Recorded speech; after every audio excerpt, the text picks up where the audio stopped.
Oh, hang on. Oh yeah, Hi everyone. I am Anastasia, the dog tooth fairy, and we are here this evening. I'm talking to the lovely Steffini of it's Darling Dogs, isn't it? Darling Dog Spa. Yeah, Darling Dog Spa. And we're just having a little chat because Stephanie has recently started offering Emmi-Pet in her pet business, and we're both sort of doing this in the evening.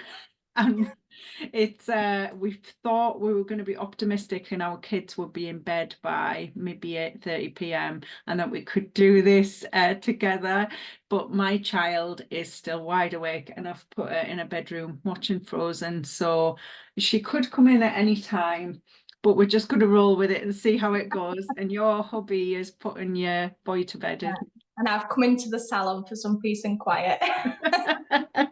I don't blame you. I don't blame you. Um, So, Stephanie, for anybody that's watching this, could you just tell them a little bit about yourself and how you got into dog grooming?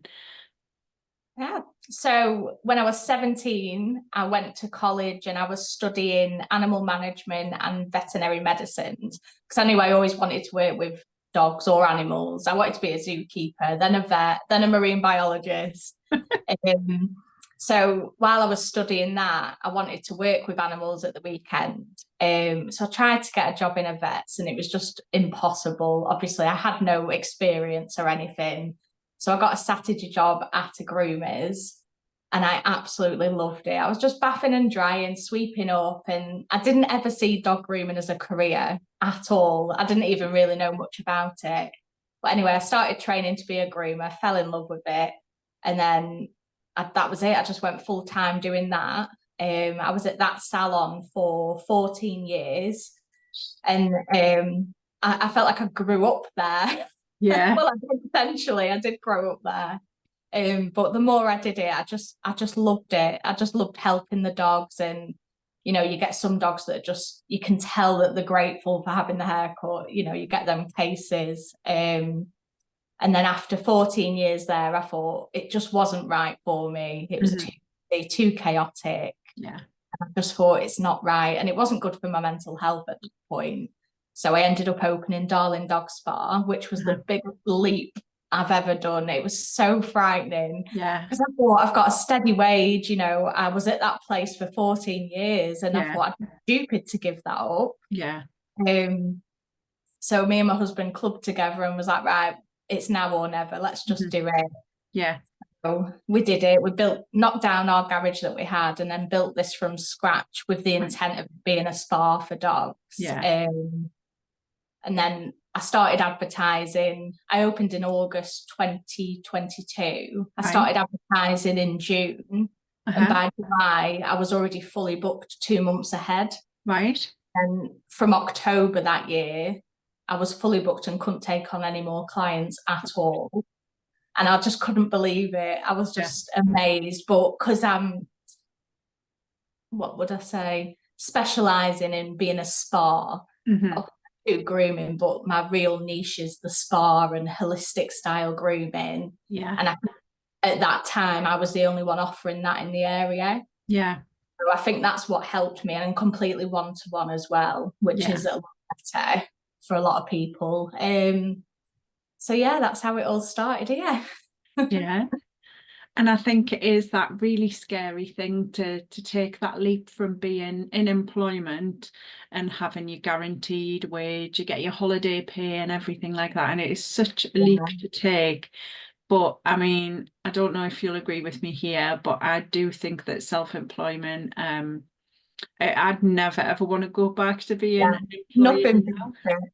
Nothing beats it at all. It is. It's hard though, isn't it? It is Mhm. hard, but it's just amazing the freedom that you get with it, and especially when you've got a child as well. It Yeah, just gives you that much, and that was one of the driving forces for me to do it, is to have more time with my son Arlo and yeah, just be flexible around family stuff, which yeah, I didn't obviously being employed because I had to do what I had to do. yeah.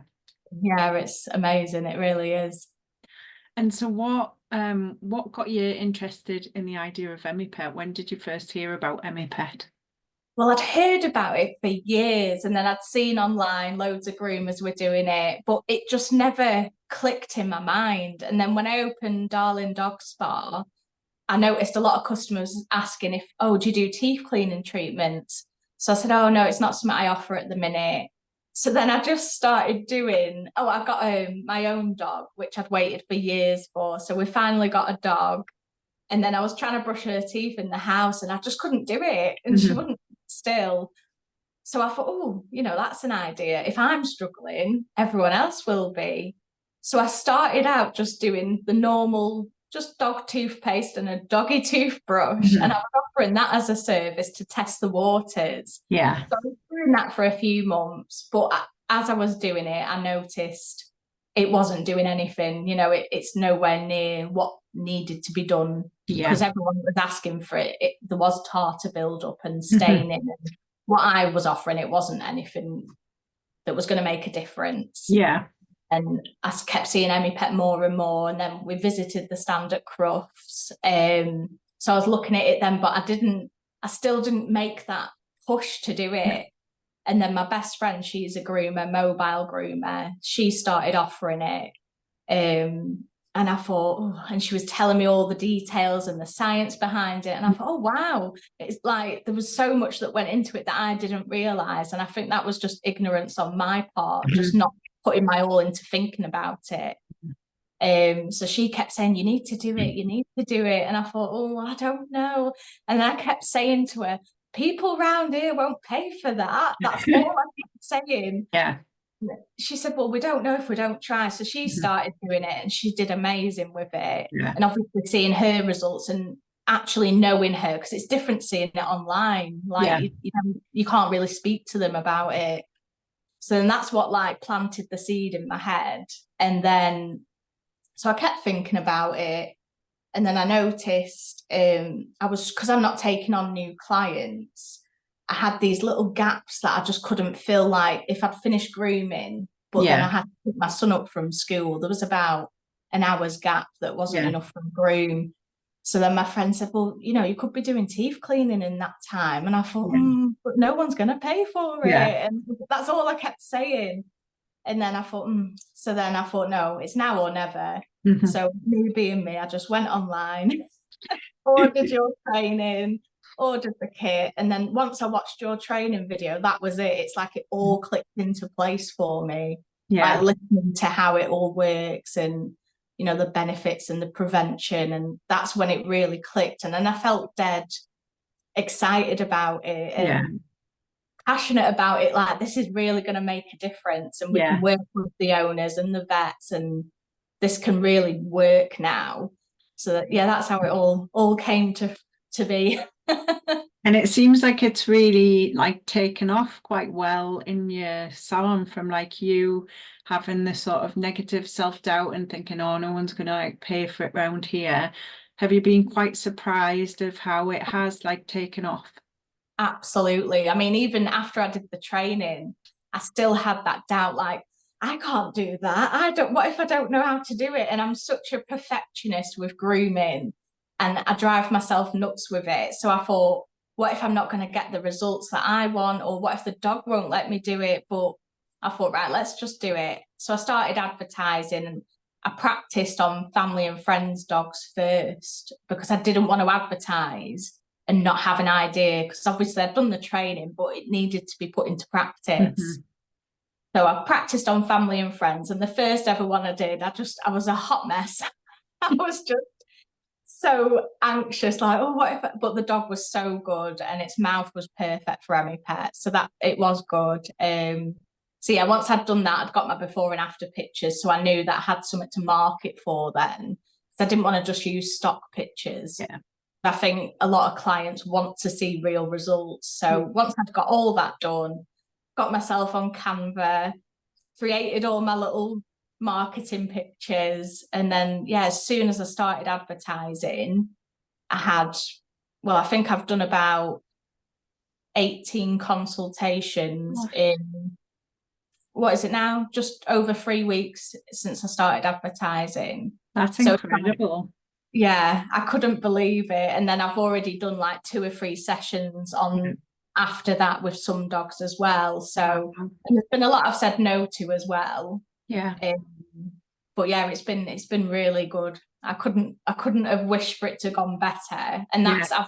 most of it, 80% of it has been clients, but then I've had a few dogs that have come in that are non-clients. Mhm. So it's worked out well to fill all these little gaps that I've Yeah. had. So yeah, I'm really surprised at how well it's kicked off after all the months of doubting. Yeah.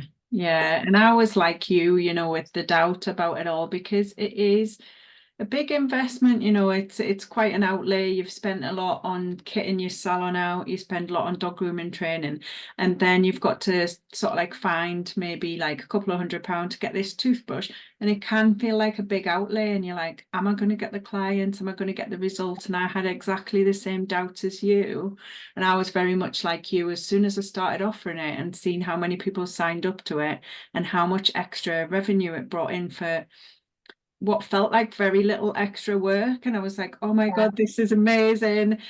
So now I just want to shout it from the rooftops to like dog groomers to like start offering it, because I can totally understand all the reservations that people have, but I see it time and time again with clients where they offer it and they do so much better in the business financially, but also it's a lot less hard work physically. And from a time perspective, you make a better hourly rate off the teeth cleaning than what you do grooming. Absolutely, yeah. So I don't normally work Saturdays, but last Saturday I just did a teeth cleaning day and I earned more in half a day and I didn't pick up my clippers than I would if I did a 10-hour grooming day. Yeah. And I just think from that point of view, there's nothing compares to that. And if you know, with the sort of flexibility of self-employment, say if you had something coming up like, I don't know, a family holiday, and you're like, right, I'm just going to do some Saturday where the dogs come in, and I'm just for the next few weeks I'm just putting them on, and you can just, you know, get yourself some really Yeah, decent money. It's that's good to right, be able to do exactly. that as well. Yeah, exactly. It is. Like you say, it gives you that flexibility then. Yeah. And the decision is yours. You can advertise it and push it to get the more clients in. And yeah, it is gives you a lot more financial freedom for sure. I think as well it can allow you, if you've got a book of a diary full of clients, and there's maybe some without sounding too mean, some dead wood in your dog grooming diary, and you want to get rid of a few of the more problematic clients, then you know you can sort of be a bit more like cherry pick you Yeah. groom the clients that you want to keep, and then get more teeth clients. So it gives you a lot more flexibility and freedom, I think. Oh, absolutely, it does. And my husband's just changing job at the start of this month, actually. So my working hours are having to now change again. So I've had to lose a few clients because I can't physically fit them all in. So Yeah. now the clients I've lost, but I'll still have time to do the teeth cleaning. So financially, I'm not going to be at a loss. So Yeah. that's amazing as well. That's made me feel a lot better. That's awesome news, isn't it? Yeah. Um, so if you've got any advice to anybody that's thinking about starting out with Emmi-Pet, or anybody that's new to Emmi-Pet, what have you found when you've sort of started out on your Emmi-Pet journey? What advice would you give to anyone that is thinking about it, or anybody that's wanting to know a little bit more about it? What are your little pearls of wisdom? I wouldn't call them pills of wisdom, but I would say if you're thinking about doing it, just go for it because you won't regret it. There's no chance, like you're gonna love it. And I think once you do the training, that's really gonna just spark your mind and you're gonna love it. And I think it creates a better bond with your clients as well. Like I've had some people really embarrassed and a bit upset because they know the dog's teeth need doing, but they're too embarrassed about it because they know they've let them get that bad. So I've had some really nice conversations with clients about it, which has broke down them boundaries, and it's been better for that as well. So yeah, definitely if you're thinking about doing it, do it because your business will definitely benefit from it. Your back will benefit from it because you're not going to have to do as much grooming. And if you're already doing it and you're unsure and finding it hard, I mean, I've learned so much in just 4 weeks just through being practical with it. and you've just got to trust the process. And I tell myself that every teeth clean I do, like, trust the process. Because even at first I wasn't holding the brush on long enough. I was trying to like run to the end of the race before, and I just had to stop myself and just, you know, take a breath and just remember it's the toothbrush that does the work. Yeah. But yeah, it's not a race, and you definitely can't rush it, and you've got to realize that it is a process, and love that process. I absolutely love it. Like, I had one on its third teeth clean the other day, and the tartar was so close, and then it just flicked off in one big flake, and I was like, yes, it was so good. And that was because it had 3 treatments, and they'd been using Orozyme in between as well. So it is, you do get a good feeling from it. It's so good. And it sounds silly saying that about teeth. No, it doesn't. I get it. It's really satisfying when you get the results that you want. It is, but I've also learned that I've massively learned you cannot say yes to everybody. And I've noticed people will push. I've had some really pushy clients because obviously they don't want to pay 700 quid at the vets. And I felt intimidated at first, like, oh, well, I can't say no, and what do I do? And I got all upset about it. But then I realised, no, I'm offering a service, and if this service is not suitable for them, that's not my problem. Like, they have to, I can advise them to go to the vets, and that's on them. They need to do it. But yeah, I realised I can't be the hero for everyone. And that's really good that your confidence has grown just in a 4-week period. Like, your passion and your energy for the Emmi-Pet really shines through, and that's why you're our client of the month, like client success story of the month. Because you've done so well in such a short space of time, and it's just going to get better and better for you. So I'm really chuffed for you. I know, I'm so excited. Like, I couldn't believe how amazing it's been this 4 weeks. It's how many clients I've had, and how many interested, people asking about it constantly. So I've been handing out them leaflets every time. I'll have a look at the dog's teeth when they're in for a groom, and if they're suitable, I'm like, oh, have this leaflet and have a read. Let me know.